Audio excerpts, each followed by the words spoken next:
Welcome back to Part 2 with Becky and Kenzie. Thank you guys for joining us for another topic today. Today's topic is all about the Asian hate crimes and the Asian community. And we are so grateful to have Stephen Lin, my dear friend, back joining us. And he coordinated gathering everyone. And as adults, I know how hard it is to get a bunch of adults in the same space. So thank you everyone for taking time to chat with us. We are doing this video a little differently. We're gonna hand it over to Stephen and have you guys chat.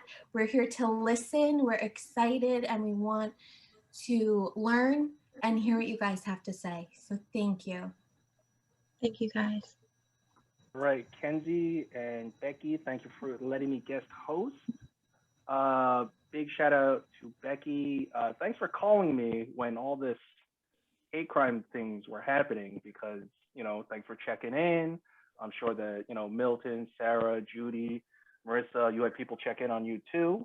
And this is a safe space where we can talk about, how we feel about the recent events, how we feel about the politics surrounding it, and also what we can do going forward to kind of alleviate or help out not only our community, but the community as a whole. It's unfortunate that the trial of Derek Chauvin and George Floyd is happening. And 10 miles from there, another unarmed black man has been shot by, I think, a 26-year veteran of the police force. I don't think resignation by police officers is enough anymore. They need to be held accountable, and some things need to be done. And I think it's unfortunate from the Asian American perspective that a lot of times these are blatant and very overt hate crimes that aren't defined as hate crimes. So I know, Judy, you need to step off sooner than most people. So I need to know from your point of view, right? You're an activist, you're an actor, you're a writer, you're a performer, you're a producer, you're a voting rights organizer at the Asian American Legal Defense and Education Fund. You also went down south to Georgia to help with the exit polling with the Center for Pan-Asian Community Services. What can we do on the politics front? Oh boy, there's a lot we can do. Good. In January, just to clarify, the Asian American Legal Defense and Education Fund were the nation's leading civil rights organizations fighting for the rights for Asian Americans since 1974. So we went down to Georgia in January to partner with the Center for Pan-Asian Community Services to conduct an exit poll. And at ALDEF, we conduct the nation's largest Asian American exit poll, and we've been doing it since 1988. And because of recent hate crimes, we have been more involved in that front. And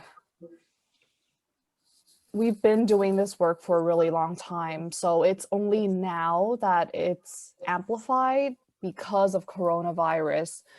If you go back even 10 years from now, anti-Asian hate crimes isn't new. It's just now it's on the news. Now it's in mainstream media.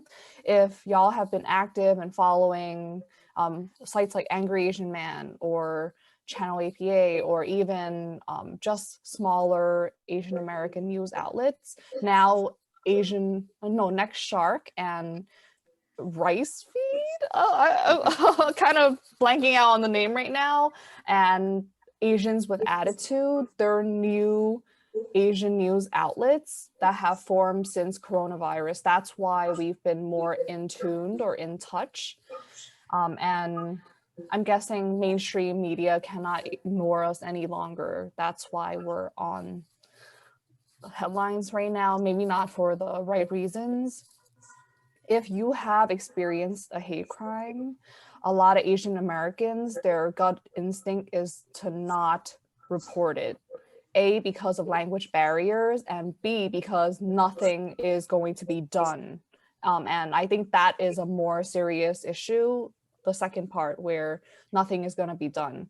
And it's funny because I was volunteering at a vaccination site in Brooklyn, in Fort Greene, Brooklyn, this past Saturday, and a woman who lives in NYCHA apartment, she's a senior, and she got paint thinner thrown into her apartment. And when she called the cops, nothing happened. They're like, oh, nothing is happening here, and they left. So that's the shit we've been going through. And this isn't new. It's been years that this is happening. Yeah. And she just told me, and it was very heartbreaking. Yeah. So in your family, do you also have to deal with illiteracy? Yeah, my parents are first-gen immigrants, and they don't speak the language. And trust me when I say it's anxiety ridden when they bug you to call a social service agency for you, and you're trying to navigate because you want to translate for them, and then the social services agencies, they also have a translator on the other line, and then your parent is yelling at you, and then you're yelling at your parent, and then the translator is like, can you please be quiet? That's right. So yeah, it's so then all that is compounded because you got to worry about Judy Lay issues, and you got to worry about your elder issues.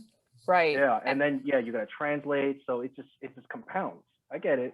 So for all you listening out there, we still have to deal with a language barrier, and just because we speak English doesn't mean that we don't have to advocate for other people that don't speak English. And you can't tell your mama no. It's very difficult.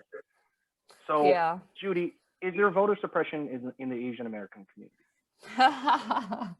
Oh, what a great question. The short answer is yes.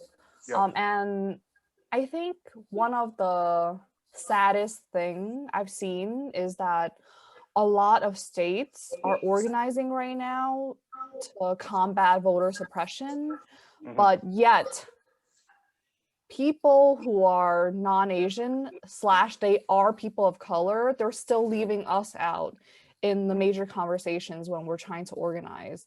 And sometimes I do feel like a wallflower when I step into these meetings. And these are people who are woke, quote unquote. So we do have a lot of work to educate each other on what voter suppression looks like for us as Asian Americans. And I'm not sure how much longer I have on this pod, but I do want to bring up the fact that there is an infighting dynamic amongst the Asian American community right now.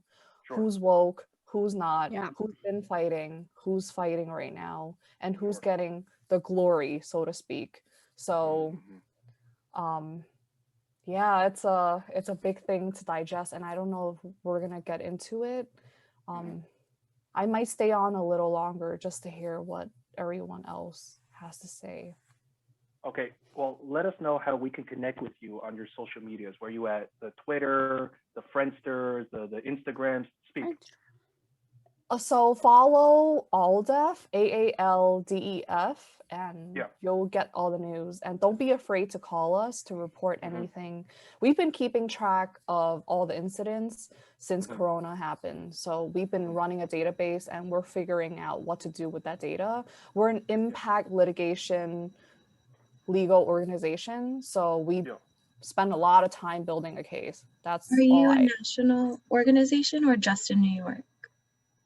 Oh, we're a national organization. Our main office is in New York. Our main and only office. So, thank you. Right. All right. And Judy, what is one thing you want to say to the Asian American community, and what is one thing you want to say to the overall general community? All the billions of people on this globe. What do you want to say? Damn, that's a big ass question. yeah, it's a big green light. It's a big green light. I guess I think MC Jin said it best at the anti-Asian rally on March 31st at Columbus Park. He's like, I don't care if you've been woke or you're woke yesterday. Just everyone is learning at their own pace, and not everyone has the privilege of going to a liberal arts college to get woke. Everybody is just trying to live. So if you can stop calling each other out when we're all trying to figure out a solution, that'll be much appreciated. And you save yourself a lot of mental and physical and emotional energy. And in terms of voting, I know there has been infighting about like, oh, what's the point of voting? No, like your vote won't count in New York. Bitch, please go out and vote. Because in more local voting election cycles, like the one this year for city council, for mayor, a lot of people don't turn out for that. Make sure you turn out for that, because you can vote for president, but president won't affect you. If you vote for something like a city council, senate, or even House of Rep, they affect you more than the president ever will. So please go out and vote every election cycle. So Yeah, they're trying to put a prison in Chinatown. I know. Right. And it just got Right, that's a big overturned vote. recently. That's right. That's right. Mm. And then, politics aside, I think there's an Asian fellow that's running for mayor of New York City. Right? Yeah. Andrew Yang, right? Yeah. He's running for president too. So, I guess from your front, Judy, like what is one thing you want to educate non-Asians about what's going on? You know, Kenzie and Becky, thank you very much for having this space. So what is one thing that you want to sound off on? Gotta research the candidates and what they stand for. And also, there are a lot of candidates running in this race. So make sure you know who's been doing the work in the community and what they want to do to change this city. Because a lot of people come in the city and they want to make change, but do they even know the issues? I'm not gonna say anything more. I think that alludes to a lot. So if you want to run for local New York politics, make sure you know the major key players in NYCHA buildings, and the guy at the bodega. Yeah. Make sure it's a real bodega before you walk in. So yeah, Support good local luck. business, that's right. Yeah, Now- and social media and money talks, but Yeah, yeah. sometimes that shouldn't be your only platform. All right. Now, Judy, before you sign off, like let me know so I can ask you a few more questions. But Sarah, I want to get to you. You're halfway. You're around. You're on the other side of the globe, girl. Yeah, I'm in Okay, Korea. You're inundated with Korean media. Everyone else on this pod right now is inundated with American media. Mhm. What's going on the Korean perspective? I'm on both because, Got I sleep not too much these days. And the reason why I'm in Korea is I came here for vacation here in Japan to like get away from New York and clear my head. And then the pandemic hit. Everybody in New York was like, don't come here. Ew. And then 2 weeks later, New York City was the epicenter and it was bad. And then I wanted to come back a couple months ago, but then all this Asian hate crime got really crazy. And on the news in South Korea, they're freaking out. Right. Like America does not look good. America used to be this country that everybody was like, oh, there's so much opportunity, college, Right. all this. Now it's like, what happened? And I used to, like, when I used to come here as a child, I was proud to be American. Now I'm like, I'm American. Like it's changed so much in 2020. Yeah, that's what, but in Korea, my main goal in Korea, being surrounded by tons of Koreans, Korean family, Korean people that I'm working with, is letting them know. A lot of them have asked me, when you were younger, did you ever want to be like, look more American? And I was like, what do you mean? Like, you don't want to look more American, like change your face? I was like, you mean white? I'm like, you have to understand, America is a country of all immigrants unless you're Native American. And I've been planting this seed literally everywhere. And like The Korean Johnny Appleseed. it just didn't click because they see like the media and they have this like image of what America is. And I'm like, we're all immigrants, basically. All of us. We like so, I don't know, but that's what I've been doing. But in terms of the news, since I'm looking at both, it's I felt kind of separated because I wish I was at the rallies during I wish I was there, being loud, doing all of that, but I've been here. So for the most part, I've been able to do social media. I've been on TikTok, I've been doing Twitch, I've been having like deep conversations with people. My goal is, and I started a documentary series on my YouTube channel, and ultimately what I want to do is travel America and interview people who like don't like me and just try to find out why. Now, okay. What can, I guess, how do the Koreans in Korea, and then how do the Asian Americans in America, how do they see each other? Yeah, right. Yeah, okay, go. I know Totally you got things to different. say about this. Yo, Right. over here, I am not considered a Korean. 100%. They don't Got see it. me as a Korean. They see me as an American. And then in Mm-hmm. America, they're like, where are you from? Where are you from? And it's like, where do I belong? In the Pacific Ocean? Like in the middle of the Pacific Ocean? Like that's where I belong. Yeah. But Split the difference. yeah, it's totally different. And what they're seeing is, it's like, why are they going there where they're treated like that? A lot of my friends have asked me that, like, why do you want to go back? Mm-hmm. I'm like, it's You want to come home. back. It's What home. do you I mean? want to make my home a better place. Right. All because Right. like a family member is doing something I don't like doesn't mean I'm gonna abandon them. I want to make them better. I want to help them. We're gonna be loud and make our country better. Got it. Got it. Okay, and Marissa, I know that everyone is making a big stink about this virus and the origins, and they're giving it nicknames. It ain't so great, right? There's a lot of violence involved.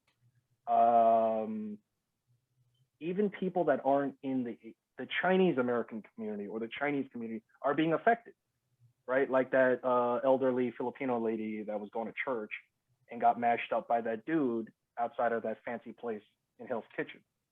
So I guess from your perspective, right, you not being Chinese, right, but also being a part of the Asian community, how can you sound off about what's going on? And if you have anything to add, please let us know. Yeah, it's a really nuanced conversation. I am of Philippine descent, and Okay, great. Filipinos have a very different history from other Asian Americans in this country. I mean, each group of Asian Americans has, Chinese Americans have their own history, Korean Americans have their own history. The Philippines was the only Asian country colonized by the United States. So there's a lot happening in the Philippines right now where there are still effects from US colonization that have snowballed. And it's a different immigration experience here in the United States as well. That being said, we are still Asian American. Anyone not Asian will look at a Filipino and be like, you're Asian. You know what I mean? We are all in this together. We are all people of color. We are all not white, essentially, and we are all fighting white supremacy. So as a Filipino American, we have to, there's no option to not to sit this out. You know what I mean? Right.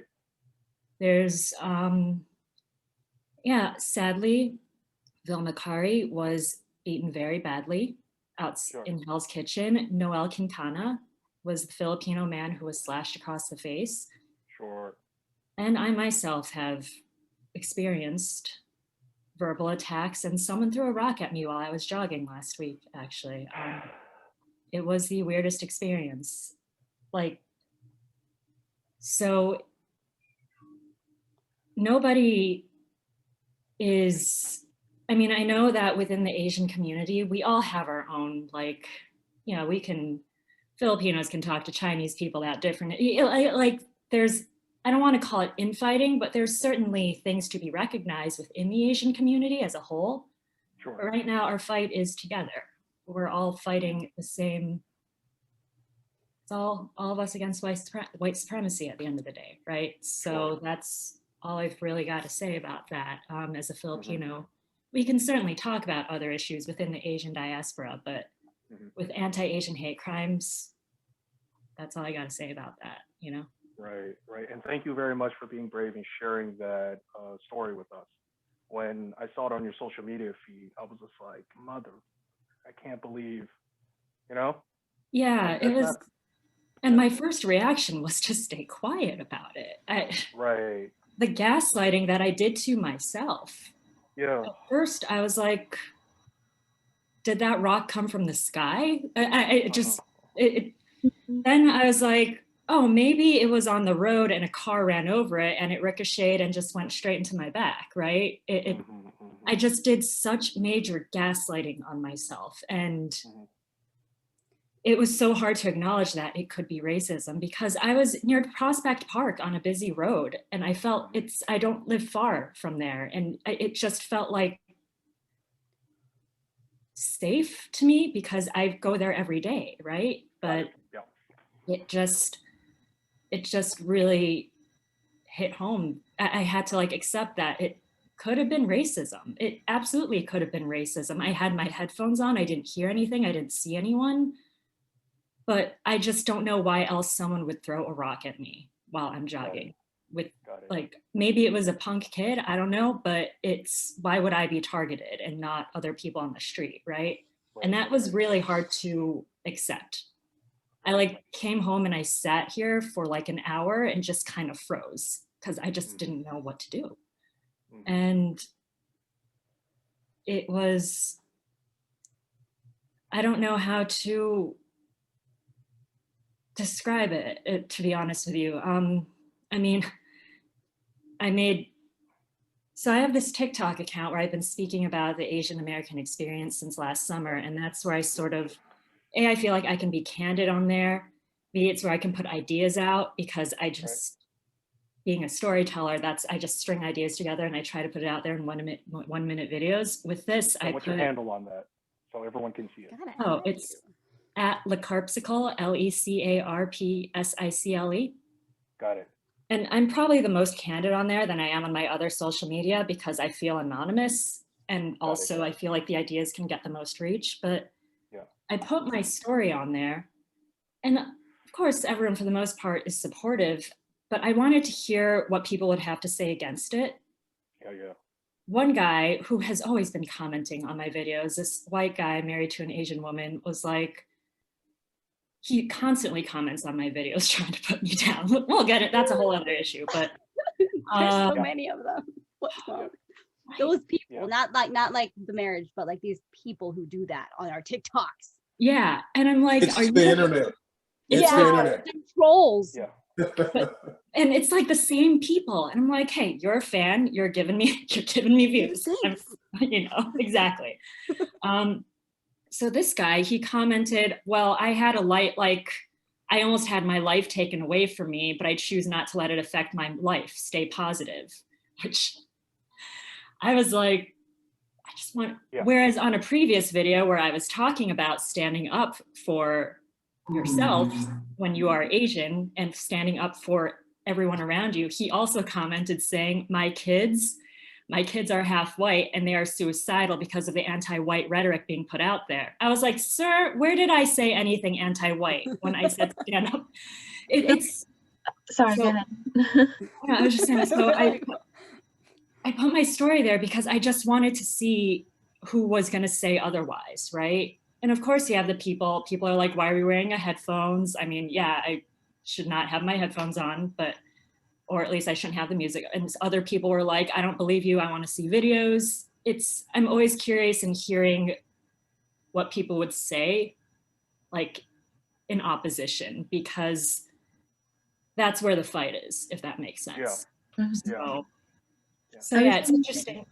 Oh, sorry, were you saying? No, go ahead. I was just going to say, I feel like a lot of times on social media, white people specifically, I've seen either from friends or just from people that are obviously not woke, as we would say, they center their own traumas or things, and it's like, it's not about you. Like, that we're not talking about white people being hurt. You have this other privilege that you'll never understand, this racism or this hate being happened to you. So to compare your hurt and traumas with mine is not comparable almost. Exactly. And not to say that one is worse than the other, but it's don't center yourself when you're trying to be compassionate towards someone else. So. And that's the thing, when I speak out about these hate crimes, it's for everyone of Asian descent. Like, if you threw a rock at me because you think I wore a stupid sweatshirt, or you think I'm obnoxious, or you have something against me as a human being, that's between you and me. It's still not right to throw a rock at me, but that's an individual level. If you threw a rock at me because I'm Asian, you're coming after all of us. And I have to stand up for that. You know, it's just, that's how I feel about that. So when a white person does chime in with their personal experience, not to diminish their own experience, but they're speaking for themselves. Yeah. We are Exactly. speaking for everyone. You know? When people say that kind of stuff, if I feel the need to respond, I say, hey, you're not the main character. Like, I just respond, you're not the main character here. That's the only retort I have. Or I just block them. Now, Sarah, Judy, Marissa, you know, when you guys were talking about like, hey, this is a white dude married to an Asian, this is a white dude married to an Asian chick, right? And then Sarah, I saw your face, Judy, I saw your face, right? Yo, it's so overtly obvious, yes or no, that the hate crime that happened, the shooting in Atlanta with that neckbeard incel, how is that not a hate crime? Okay? It's years and centuries of colonization and imperialization. It's right? a sex addiction. Exactly, because he was having a bad day. I haven't had a good decade, okay? Where's my hydrogen bomb? All right? But you know what, Milton, thank you for signing on, man. You know, you got to let the ladies go first. But Milton, thank you very much for joining us. My friend, you're in a new digs. You're in Brooklyn now. What's going on in your neck of the woods, my friend? Geez. And what do you have to chime in about? Because you're part of AKA, also known as the Korean adoptee. You know, you got a lot of things going for you, man. So what platform would you like to sign off on? Wow. I guess where do I start? Yeah. Well, first of all, you know, I like so many of us here, I think I kind of sit in an interesting area because of the intersection of Black and Asian. And, you know, most people recognize the Blackness first and foremost. You know, I have to, hell, if I go to Koreatown and I go, yeah, I'm Korean, everyone laughs at me. It's like, oh, no, he's so funny. Milton's a real funny guy. I'm like, no, I was born in Korea. My mother's Korean. Her name is Park Young-ja. They go, oh, he's very good with these jokes. So, you know, so I do kind of live at this kind of weird little place of being able to see and feel a lot of the hate. Bro, because you're Asian, but you don't, like, sometimes people don't visually associate you with Asian. That must be frustrating, my friend. You know, it must be infuriating. I wouldn't say frustrating. I just, to me, because I kind of know how human nature is. Right. You know what I mean? Human nature goes, you know, they see the obvious first and foremost. They see Black, and especially the position that I think Black men have in the mind and the hearts and the psyche of so many people around the world. You know, it's hard not to, I understand how people look at me and go, oh, Black guy first. And if it's Black guy first, then the implications of that Black guy, the reverberations in someone's heart of being in the presence of a Black guy. What does that mean? You know, do I feel some kind of way when someone is clutching their purse? Of course I do. But what I'm saying is that's the way it goes, because I understand the narrative. You know, and not only do I understand the narrative, but I understand kind of the position that Black men have around the world. Like I said, the kind of the position that we occupy in people's minds and in people's hearts. Some of that stuff substantiated by some behavior, some of it is substantiated by the media, some of it is substantiated by, you know, that one or two experiences that you've had with this other Black. I get that, you know, so. And then for me to also be very Korean and to experience and to hear about all this hate on not only Korean folks, but Asian folks in general, because half the time, hell, they don't know who, they just know it's an Asian. They think, oh, that person's Chinese. You know what I mean? Asian to most Americans is Chinese. You know what I mean? So it's a very kind of interesting perspective, but a lot of my hate is grounded on two things. You know, like I know, like when I started first writing about my story, I remember the first the line of the book was "Wan singing just monkey's butt is red," right? And my Korean is no longer all that good, but I remember as a 3-4-year-old, all the other Korean kids were calling me a black monkey. And I couldn't play with them. So I had that extreme rejection in Korea. all throughout. I remember, you know, Ajima stopping in the middle of the road and spitting in my path because, you know, I'm walking down the street with my Korean mother and she had a Black child. And, you know, Korean society, you know, absolutely just were repulsed by me. I remember that kind of hate in very, very, very stark detail, right? And then coming to the States and growing up basically as a Black man, and then experiencing all the things that I experienced as a Black man, you know, I forget who it was, you know, talked about some of the infighting, you know, as people are trying to exert their, you know, their value and their independence and equality. It's a very tough, interesting things because human nature gets in the way of a lot of that because people, you know, there's a desire to want to come together, but there's also, hey, these nuanced things and we're kind of different and people are kind of afraid of differences and they don't understand each other. And yeah, you know, you're Chinese and I'm Korean and you're Filipino and, you know, we eat different things and we got different values. It's very complicated. And I expect for kind of human nature to govern a lot of how this is done. So I guess I'm not surprised to see the disjointed efforts in people's fight for equality. But all that to say that as a Black man, I've been feeling this hate for a long time. For a long time. And unfortunately, when you're the target of hate, as many of us are here in this room, you know, in order to kind of get your voice out there, unfortunately, you have to continue to take the hate as you get your voice out there. Meaning, you know, the world around us, they're not going to acquiesce to our ways and our demands just because we started this shit now, or even started it back in '72, because this world is built on white supremacy and power never concedes power. You got to fight for that shit. That's just the way it is. And sometimes the fighting is not just external. Sometimes the fighting is internal. That's the way it goes. So to me, if you are someone that is looking to establish your voice and to right these wrongs and fight for equality, you better be ready for a marathon. Yeah. You Good better way to be. put it, man. Powerful. Good way to put it. Now, I don't want this. Is it all going to blow over, or do we need to do things that are impactful to make sure this doesn't happen, right? Because I know that there's a lot of infighting in the POC community, and it kind of reminds me a little bit of the LA race riots, right? Absolutely. Right. So, you know, I know that I'm Taiwanese, Chinese. There's a lot of colorism, and I know that in the Philippines, in Korea, in parts of China, there's a lot of colorism.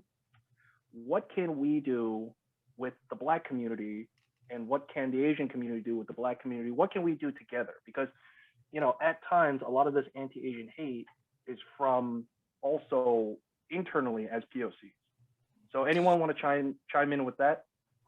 And I know that it was very strange with the Rodney King thing, because not only was it the Rodney King thing, but also the unfortunate passing of that girl that got shot in that Korean bodega. It all just culminated, and then a lot of the POC communities were fighting amongst each other. So I guess this is for us. What can we do? Anyone want to chime in? Can I say something real quick? This is just quick to that. To me, a lot of this, you know, because of the dynamic and kind of the natural separations within, you know, the various people of color and the nuances. To me, the thing that helps with a lot of this is, like me, I'm always kind of on this mission for empathy. Like I want to understand. I want to understand where the fuck you come from. I want to understand, you know, that journey in your shoes so I can feel it. You know, I think because of natural separations, you know, whether it's physical separations, you don't live where these folks live, you don't eat where they eat, you know, you don't hang out with them, you don't have a whole lot of friends, or you might have one or two. You know, it's a difficult thing, but like, to me, like, I want people to be treated as human beings, period. And that notion is the fight. Because white supremacy ain't trying to treat you like human beings. They're not trying to treat you as equal. So only thing I'm saying to that is, hey, be open, make some friends, speak out when you can. And I'm talking about, you know, I'm sorry, because I don't have my glasses on, but I think it's Marissa. You know, when you're jogging and someone says, stand the fuck up and say something. You know, let everybody know that, you know, you're not going to be ran over. And when you see some injustice or injustice being done to someone else, even if they're not your people's, sometimes, you know, you don't want to get stabbed in the face and you don't want to get shot, and especially here in New York, but stand the fuck up for somebody else. Right. That you have nothing to do with. And it makes a difference and it inspires folks to go out and do more and to make better headway to each other so we can all coalesce to fight this fucking white supremacy. Right. We're talking about, powerful, oh yeah, that sorry. Yeah. We're talking about wokeness. I hate using that word. I'm sorry. You and me both. I'm like, no matter how much you say you're woke, you can be more woke. Like, I don't even know how to describe how I feel about that. I just say I'm on a path to empathy. I'm on a path to understanding more. There is more to learn. There is so much more that I don't know out there. That's stories. Like, I didn't know that happened to Marissa. I'm pissed. I'm also very reactive, and I am very, I'll tell you what's up. I'll tell you how I feel if I don't like something. And I've gotten in a lot of trouble because of that, because people don't expect that from me. But you are talking about something that I think is really in the Asian community. I've been seeing, it's really been hurting me to see the anti-Blackness. And I've been dealing with that my whole life. I grew up in stores. My parents owned stores. People would steal. Since I was 4 years old, I was trained to hide between hangers and catch people stealing. And like at a young age, I was taught who was going to steal, what to look for. And it just, how deeply rooted it is, and the hatred between, I don't know even know how to say it. I think it makes me nervous, like between the Asian and Black community. Like, how do we solve that? How do we even address it? And the only thing that I can think of is like influencing the younger generation, making sure I don't do that to my kids. The older generation, it's like talking to a wall sometimes. In that Facebook group, the Black and Asian Alliance, like there's subtle Asian traits. I'm like, this is toxic. Some of it's so bad. And then you look at the profile and they're not young people. I'm gonna just make sure when I have kids, teach them to have empathy, listen to stories. Just, that's my only thing that I can do. Let me just follow up on it because I think you bring up a point that is so important.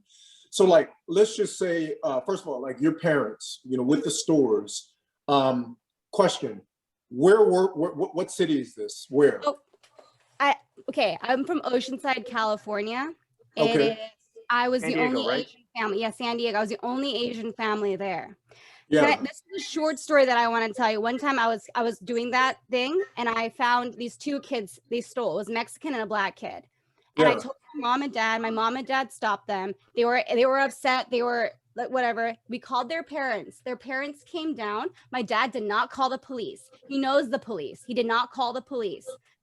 And they took their kids home, apologized to my dad. My dad had a great conversation with their parents. This woman was at the money counter with tons of clothes and looked at my mom and goes, look what they do. That's what they do. You're just so good here in this country. And she paid with a check It was a lot of clothes. And a week later, the check bounced. So my mom has taught me, it doesn't matter who you are, people will steal. That was such a huge thing that I learned when I was little. Those kids stole, they will learn. This woman wrote a bounce check with like $400 to a family business. She really stole.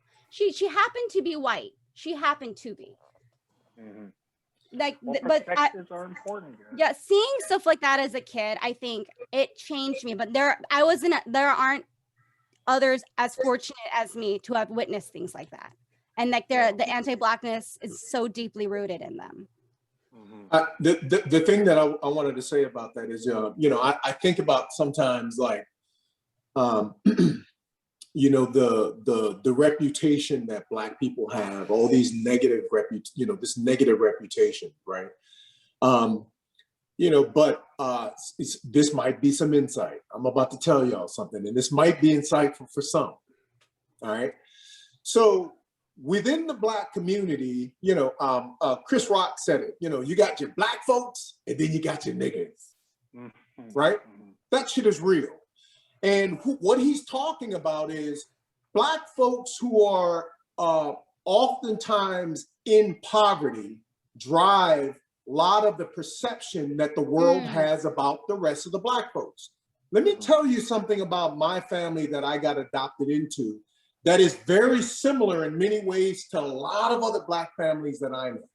When did you get adopted? Can I just ask? Yeah, sure. In Korea. Well, this is I'll give you the synopsis of the memoir, right?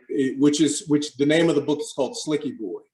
A fatherless Black boy is born to a Korean prostitute a decade and a half after the Korean War.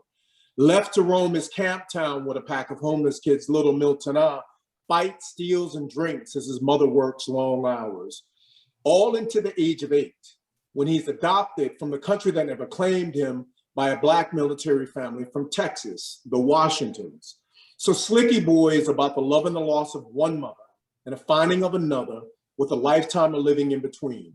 So that's the synopsis. So yeah, I got adopted at the age of 8. I was with my Korean mother until that point, and then adopted by the Washingtons while they were on military tour in Seoul, then brought to the States when I was 10 years old.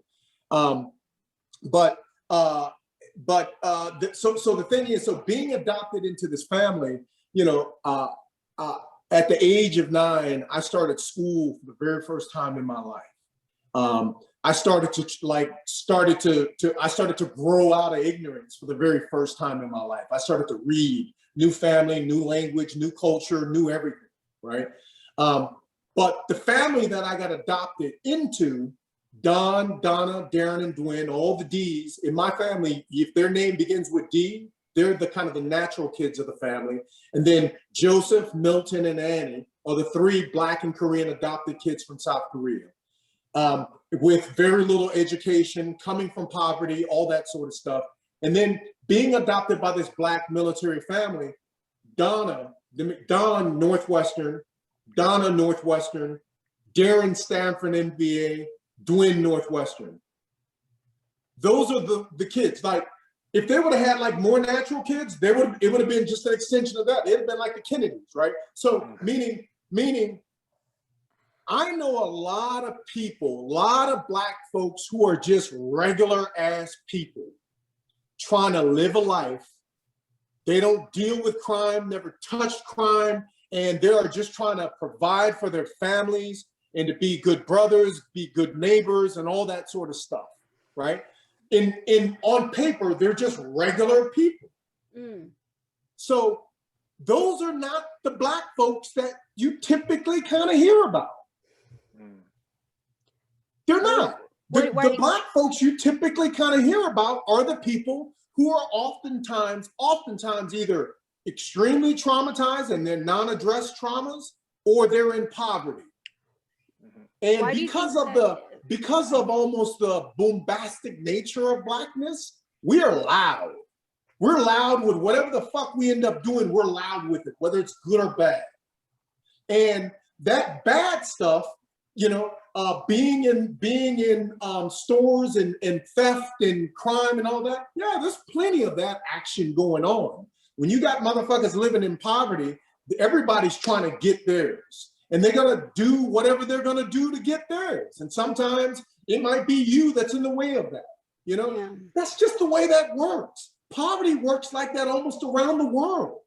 Right. So meaning this, all that to say that, you know, and that's where that kind of empathy and kind of understanding really kind of comes into play, because, you know, I don't have an expectation to work for the world to understand that, because they're not, it's hard for people to get inside, to get understanding of other communities. Like, it's hard for me to really understand what it means to be a woman in this world. I'm a dude.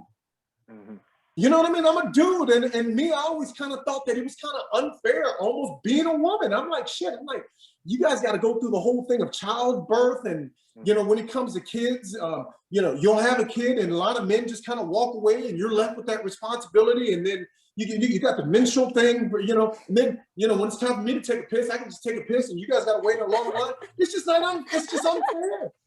And with like, the holy pandemic, shit, like, how many things can stack against a woman? And because I'm not a woman, I'm gonna tell you this. I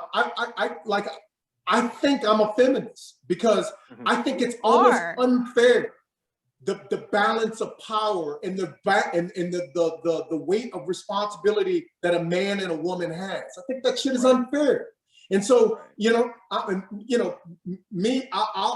try to understand and I try to empathize, because I think I have a sense and I have a desire to want to understand even more and to want to empathize even more. But I know that I can never truly understand because I'm not a woman. But I have a desire to want to understand. And that's all I'm talking about.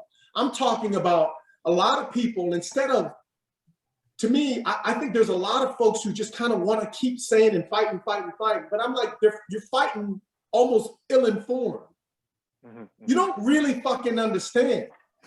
And to really understand, but it's hard not to react in this environment to almost everything. But I'm telling you, your energy is not infinite.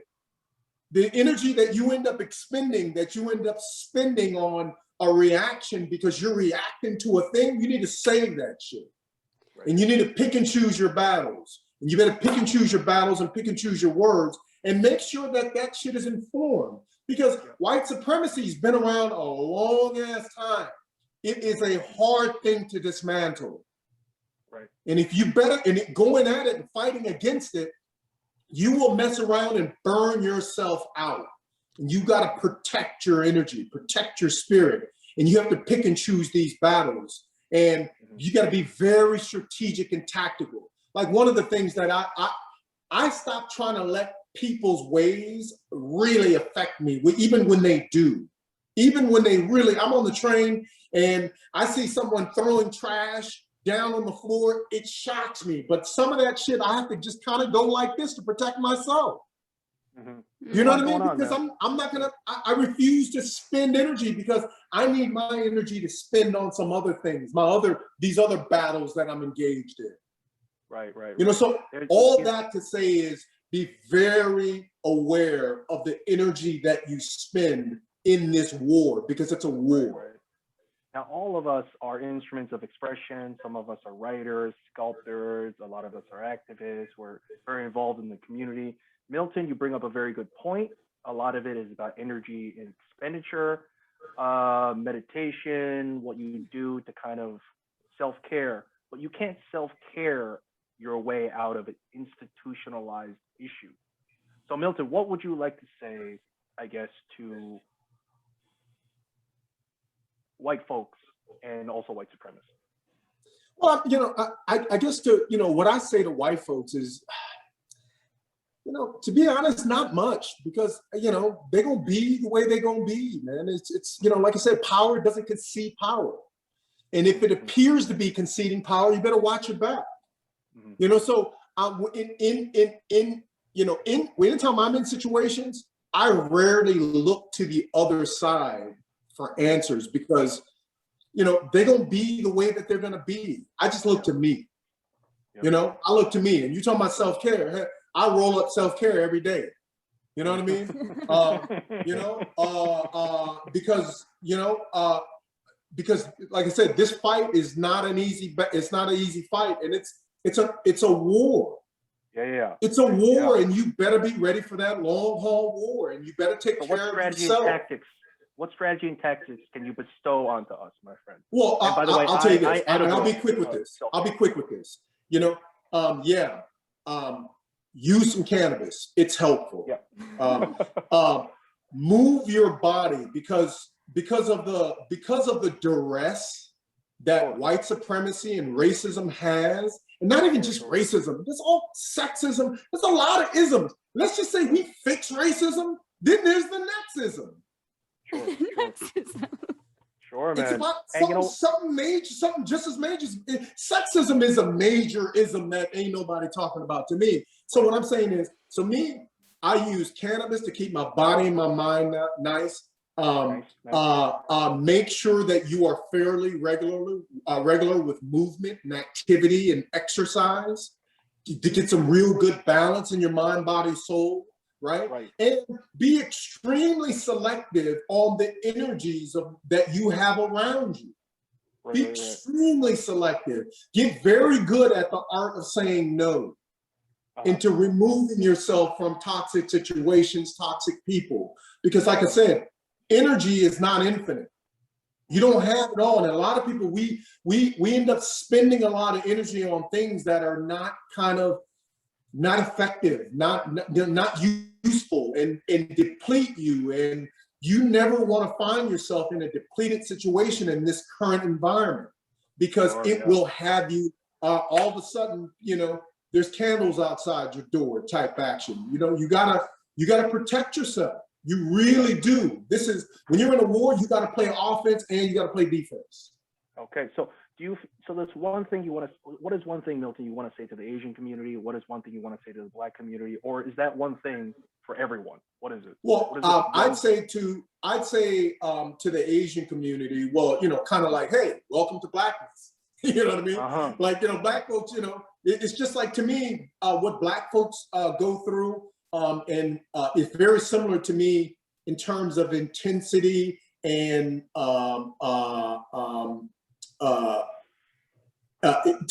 to me, like what women go through. Like, it's hard to walk through this life, I would imagine, as a woman, because you're constantly seen as a woman, and this world is not geared towards giving women their props. To me, the way I see it. So to me, there's a struggle there that's been long, and you know, like some people of color, they can kind of blend in and be kind of in the cut and be out of the line of fire from white supremacy. There's degrees to this stuff. There's degrees, you know? And so to me, you know, that empathy, you know, I say, hey, you know, walk towards that path of empathy to Asians, to really understand, because I think we need to coalesce better, right? And to Black folks, you know, I always say to Black folks, you know, that's almost a whole nother conversation, because we got plenty of our shit. Just like what's been alluded to here, there's a lot of division and fraction, you know, within that community. So it's like, you know, my thing is like, to everybody, like, take a breath, fight on the front lines where we need to fight on the front lines, but let's start kind of focusing inward on not only our individual selves, you know, individually, but our collective selves, so we can all kind of get on the same page a little bit better by really showing some love to each other, real love to each other, not because of some shit popping off, but like real understanding. Let's break some bread together. You know, let's really get to understand each other. Let's be more open, because you know, this whole battle, this whole war, it's going to take a larger collective to be on the same page to really bring about some change. Got it, man. Got it. Well, thank you, man. And, you know, I can't wait to read your book when it comes out, man. And, you know, all the blessings to you, and thank you for all the knowledge. Ladies, Julie, Sarah, Marissa, yo, hypersexualization of Asian women. Go. Who wants to start first? because it's a big deal. The media, like, oh, sorry. Mhm. So we were talking about portrayals and how we envision people. I think it has the root is the media, a lot of it. Mhm. And that's why I'm And then working in it. And then, Yeah. yeah, and tell us how we can help, you know, and tell us We're like, you know, the Black creators. community, Arab community, all the communities. Go. We're all creators, aren't we? Yes. I'm Yeah. actually doing a film on a Korean adoptee situation right now. I'm Uh-huh. working on that right now. I'm doing that film festival. I'm trying to make a name so that I can start writing characters that Got it. I know that exist. Okay. Characters Okay. like me, characters like Marissa, characters like Steven, like Milton, like all of you guys, Judy. We are the real people that aren't represented. Got it. That's what I mean. As far as like everybody else, Now, how's Sarah feel about the hypersexualization of Asian women? bruh, all Asian women have been affected by it so much. I'm And then traumatized by Mackenzie it. and Becky, how do you guys feel about it? We'll talk to us later about it, but go. So, in juxtaposition, right? Mhm. Because you guys are, it seems like we all are on this thing together that we can't really get along, right? But we understand the hypersexualization probably comes from colonialization and imperialization, right? So Oh, from a absolutely. Korean's perspective, from a Chinese perspective, Taiwanese perspective, Philippines perspective, go. So you're on the peninsula of Korea. Where does it start? Whoa. I'm sorry, but the coincidence is all you guys are fine as hell. That's kind of coincidence. That's like Right. I'm just saying, like everybody on this call, like pretty nice looking. I'm just saying, you know. Hey, we, Like, what do we do about that? You know what I mean? It's like, rice stays nice, black don't crack, white is all right, man. Let me tell you. I'm just So, saying. we're gonna look, so See, the hypersexualization is not a good thing. it's scary. It's really Frightening. terrifying to me. The Right. way people treat me. I hate that's why I'm so combative, to be honest. On the New York the New York City the train, I have had multiple men. One guy was like, this old guy was like, "Are you Mrs. Kim? Are you Mrs. Kim? Do you know Mrs. Kim?" And I was like, "Huh?" And he's super old. I'm like, "Huh?" I know thousands of Mrs. Back oh, but that's a New York City train. Come on, what do you expect? And he's like, "Back in the war, my Mrs. Kim was my lover." And I was like, I just remember like that. I was 17 when I first went to New York, and I was like, "The hell are you talking about?" I know what he's talking about. Yeah, but the thing is this all came from Preach, because Milton. South Korea was a poor country. We were Got it. not doing great. We were war after war, Japan, all this stuff happened. And these women saw money. So Right, they right. were doing the things to please these men for money. Right, My right, right. grandmother worked on the base, not in sex work, but she worked selling roses and Right. dolls. And the budae-jjigae comes from that with the army. Budae-jjigae, booty soup. Budae-jjigae literally means army stew. It's all the Right. stuff that the army guys would eat, throw away. Correct. They would put into a soup, and the Koreans would eat it. Yeah. Right. And the spam is Leftover integral spam. because right. So, And then then I'm proud of Korea for how far they've come. Like, if you haven't been to Korea, I suggest it. Like, I'm stunned. I'm stunned how easy they make life here, including healthcare. I didn't. You asked a question. Oh wait, we're talking about hypersexualization, but I just wanted to tell like white supremacists to travel the world. Yeah. Travel. Get out of your There's small always- town. Yeah. there's always that one LBH that left that spent a little bit too much time in Asia and didn't learn enough Korean. And you know why they're there. Oh, totally. So, Dude, Marissa's laughing. Go. it happened. Yeah, go. Oh, I guess we should explain LBH, loser back Yeah. home. It's Yeah. a white Once guy again, in Asia yeah. thinking he'll be treated like a king when he's less than mediocre in his own country. Sometimes they are. Yeah. And Yeah, LBH. there's a Japanese comic that I implore a lot of the viewers at home to type into the Google. It's called Charisma Man, who spent a lot of time in Japan because his arch nemesis is the Western white woman. But once he comes to Asia, he's seen as higher in the totem pole. And, Yeah. a lot of Asian women that are from Asia that don't have the paperwork they'd like, they see him as a ways and means of getting out. Once again, Yeah. it's called Charisma Man. Everyone look it up. But Marissa, you know what I'm talking about. Yeah, and I mean, there's a part white savior complex to those men as well. Yeah. Right.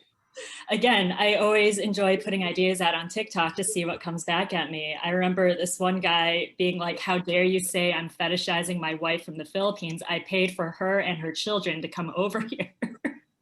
I was like, first of all, sir, you're getting played. Secondly, you think you're like some god because you did that for somebody? I'm sorry, but like, That like white savior complex is very toxic. Yeah. Yeah, Anything yeah. you want to chime in on that? Yeah, I mean, going back to like just the hypersexualization too, like it starts from the media, like you said. Like I even remember reading books like in learning in like a humanities class in high school, like Memoirs of a Geisha. Like that's what they portrayed Asian women as. And it just, you don't realize it while you're learning it because you're like, oh, this is part of the curriculum. This is what I'm learning. This is what's true. And then you get out into the real world and you expand your knowledge and you travel and you hear experiences from different people and you're like, well, that's actually not the correct narrative of Asian women.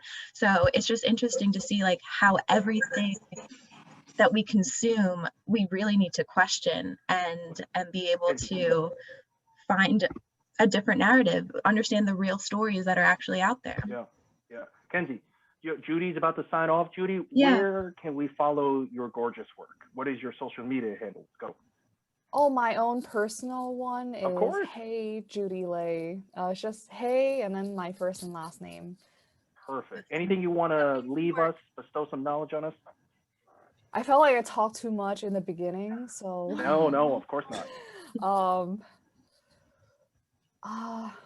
Wow. I am blanking out right now, but if I do, I'll sound off when you guys post this on your social media. How about that? Well, Judy, Got thank it. you very much for joining Good to us. see you. Same. Take And care, Kenzie, thank you for everyone. sharing it from your perspective. I Yeah. think that's super important. I've seen it in a lot of media too.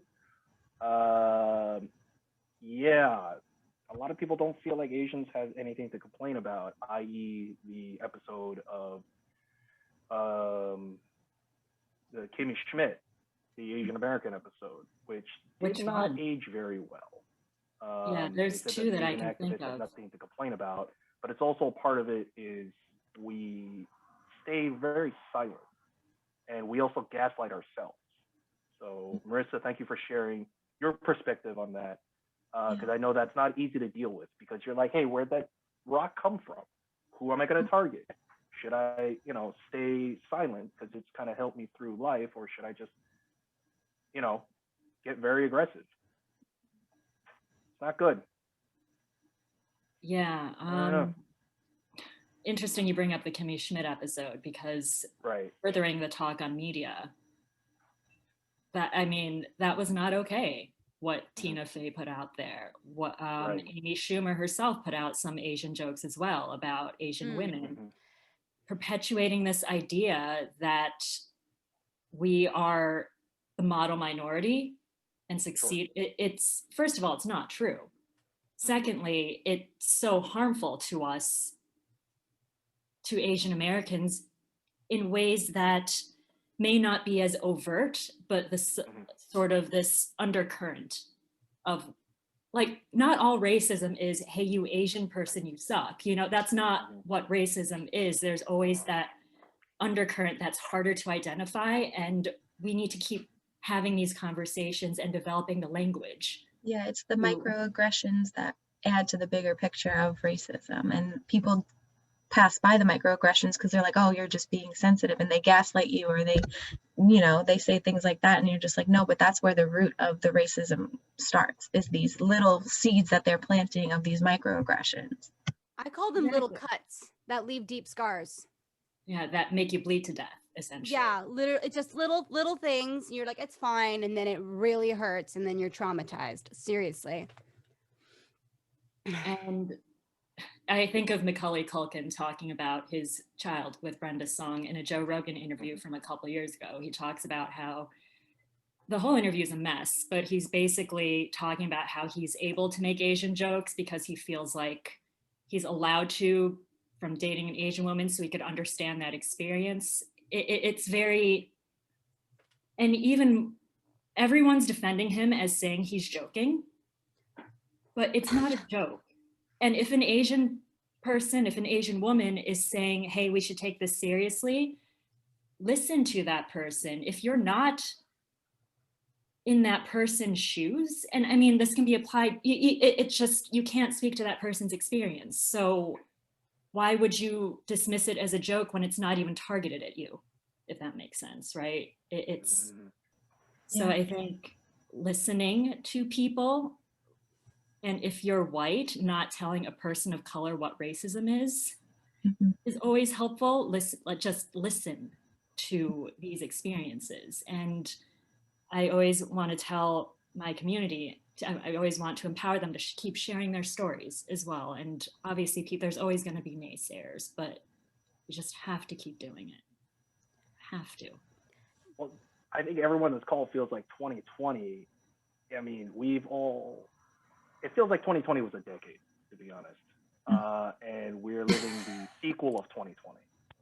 So I remember we were all having a good time and partying when Parasite won for the Academy Awards. And then all of a sudden, that's a super high, and then the super low is the pandemic. And now we're not even on a super high anymore, but Stephen Yeun is being nominated for an Academy Award. Minari is doing well.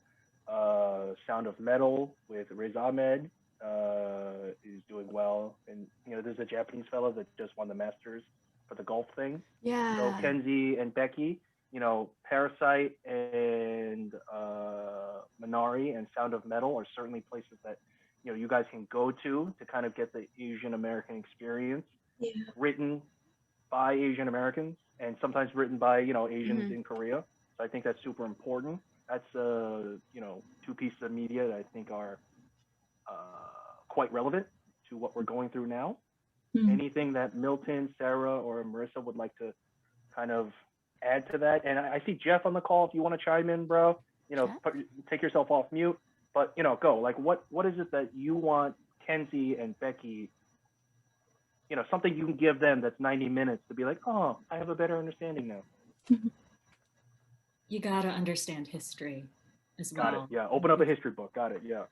The history of the US and Asia, it just speaks to a lot of the anti-Asian sentiment happening today. And I'm so, Sarah, thank you for sharing the story about the Korean women during the war, but from their point of view, because a lot of, it's just the media is so important and these stories are so important. And also policies that were put in place are really important as well. And if we're going to speak on the fetishization of Asian women, it starts with the Page Act of 1875, when they deemed all Chinese women trying to enter the country as probably being prostitutes and lying to get into the country.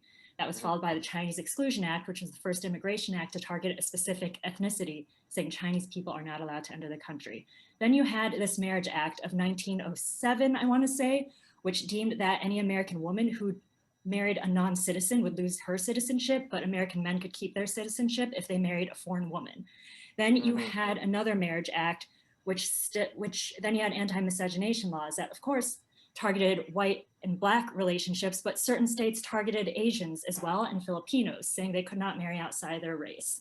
So that speaks to the emasculation of Asian men in the country by not letting them be with women outside of their race while still not letting women of their race enter the country, but also speaks to how American men, specifically white American men, have always had sexual access to women abroad.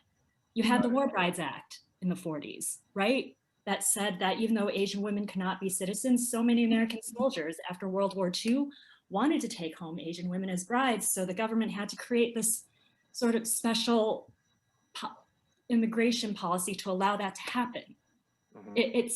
So you have to look at that to see why there is this fetishization of Asian women today, right?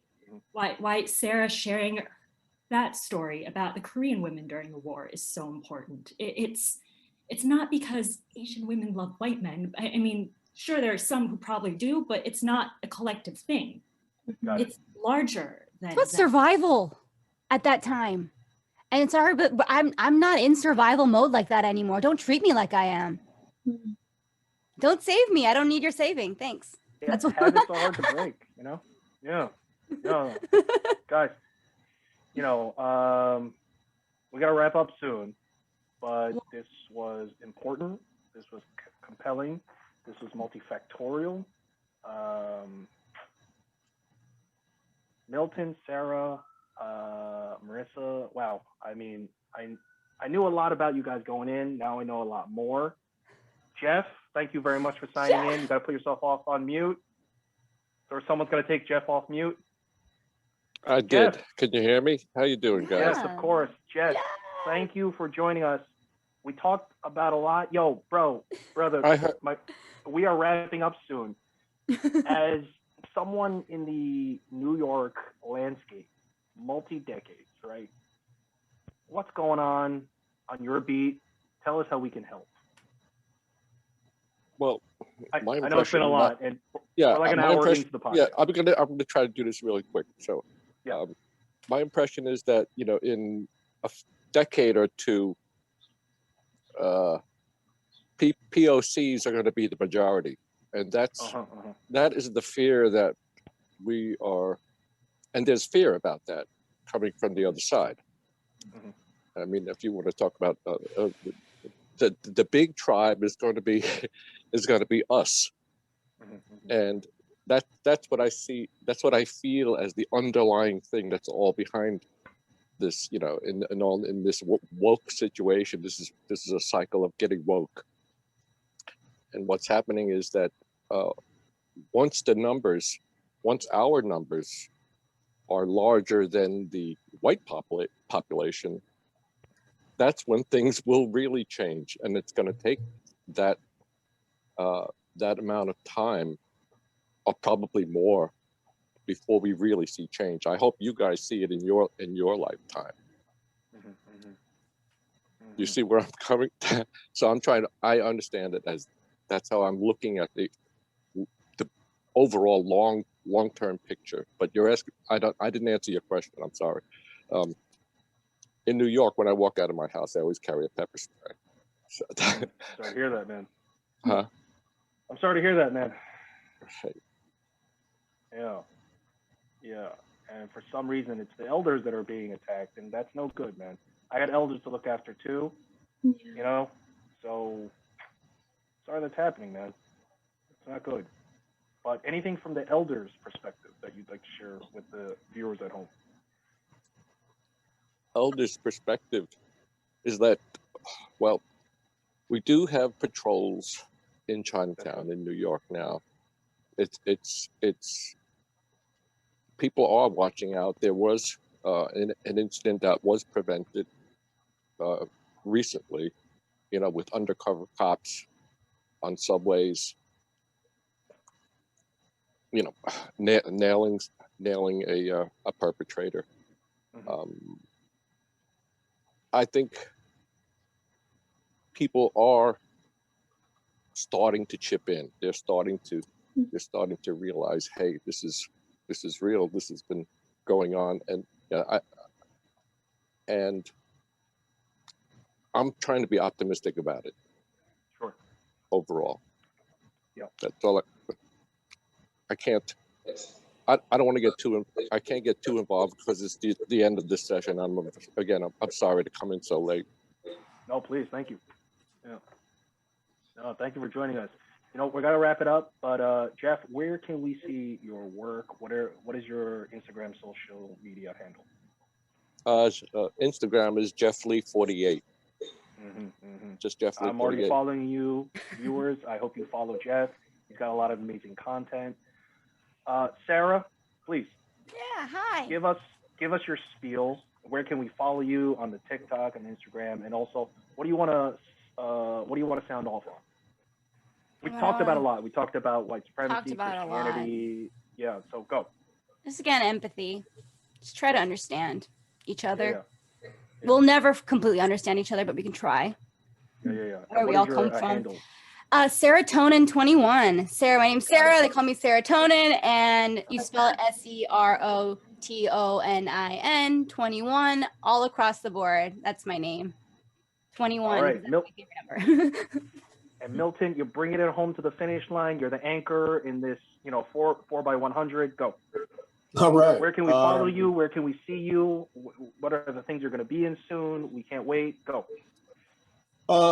You can follow me on, social media is one of those kind of love-hate things for me. It's like, Precisely. But you can look up Rockmill, ROKMIL, and click on whatever pops up. In terms of the various things that I think I'm involved in, like I said, I'm launching a fitness brand called Rockmill Fitness. Be on the lookout for that.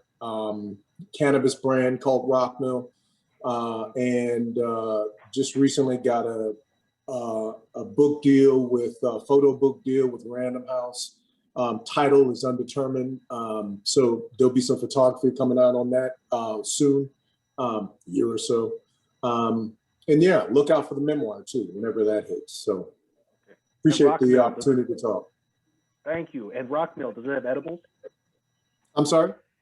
Rockmill, does it have edibles? Of course, man. What are you talking about? Okay, we'll be talking later because I don't smoke. I do more edibles. Okay, that's perfect. I can't wait. They're strong as hell anything to too, say? so watch out. What's up? I said they're strong as hell too, so just watch out. Oh, perfect. I can't all wait. about dosing. It's all about calibration of dosing. And Marissa, please, what would you like to add? I guess just to my Asian family, my fellow, to all communities of color, don't forget to find your joy. However you can. It's hard, but set time aside for that as well, because at the end of the day, I mean, you can only raise so much awareness. You can only, and to be fair, if people aren't aware by now, I'm like, if you're not aware by now, then but yeah, protect your joy, protect your heart, and lean into community and the ones you love as well. Yeah. I guess socials, I mentioned my TikTok. You could also find me on Instagram. I post my acting work there, and yeah. All right. Well, Becky, Kenzie, anything you want to just tell the audience after we wrap up? Or, before we wrap up? Yes, I just wanted to thank you all for your wisdom, your insight, for teaching us about your culture, educating us. Thank you for using your voices. We were definitely listening. I hope all of our viewers are listening and absorbing all of this education and knowledge. This platform is also used to create awareness, to teach, to heal, to empower, to inspire others, to heal and deal with your shit in a healthy way. The one thing that is not welcome here is hate, discrimination, and prejudice. So that is not welcome here. But thank you so much for taking time. I know we really appreciate it. Stephen, I love you. Thank you for helping to coordinate this. Yeah. We're like herding cats, And thank you guys for being so vulnerable to share those hard stories and those traumatic experiences, because I know that's not an easy thing to do. So thank you. I feel honored and that you guys felt safe enough to come on here and do that. So thank you guys. Thank you guys. Signing off, everyone. Yeah. Ciao.